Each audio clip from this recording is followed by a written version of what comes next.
In October 2025, Kenya mourned the passing of former Prime Minister Raila Odinga, a towering figure in the nation's political and cultural history. But just days after Raila's death, another story emerged. Quiet. Heartbreaking. Poetic. A young man named Kelvin Asis Lumasia posted a tribute to Raila so haunting, so reflective, that it felt like a prayer. 3 days later, Kelvin himself was gone. This is the story of a soul who mourned a legend, and in doing so, unknowingly wrote his own farewell. Baby early life. Kelvin Asis Lumasia was born and raised in Kenya, part of a generation shaped by digital media, national pride, and the quiet search for meaning.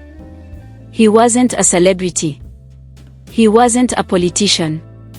But he was a thinker, a young man whose social media posts often carried depth, empathy, and a poetic view of life.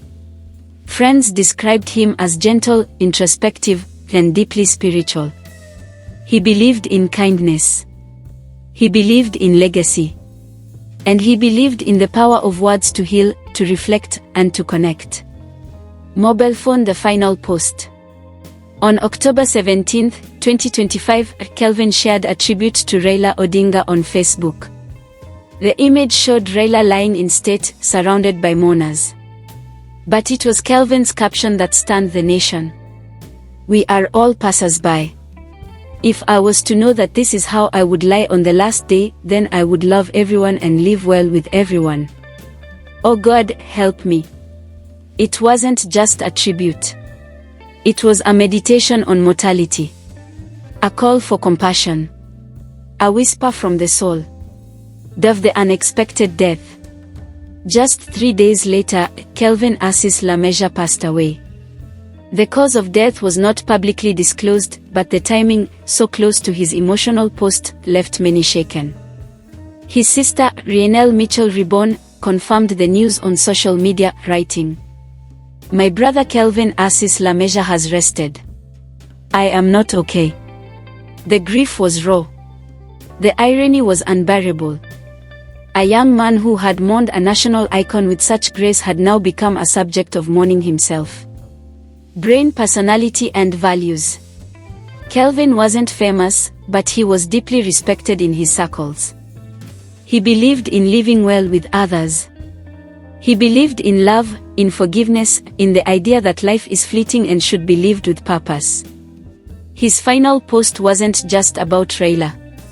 It was about all of us. About how we treat each other. About how we prepare for the inevitable. He reminded us that legacy isn't just about power or fame, it's about how we make people feel. How we show up. How we leave behind echoes of kindness. House with garden, real estate, and lifestyle. Kelvin lived a modest life. There are no public records of property ownership or luxury investments. His wealth was emotional, spiritual, and relational. He valued connection over accumulation. His lifestyle reflected simplicity, humility, and a quiet dignity. Automobile cars. There's no documented car collection or flashy vehicle ownership. Kelvin's life wasn't about material display. It was about meaning. His social media presence focused on thoughts, not things. On reflection, not possessions. Moneybag, net worth, and legacy.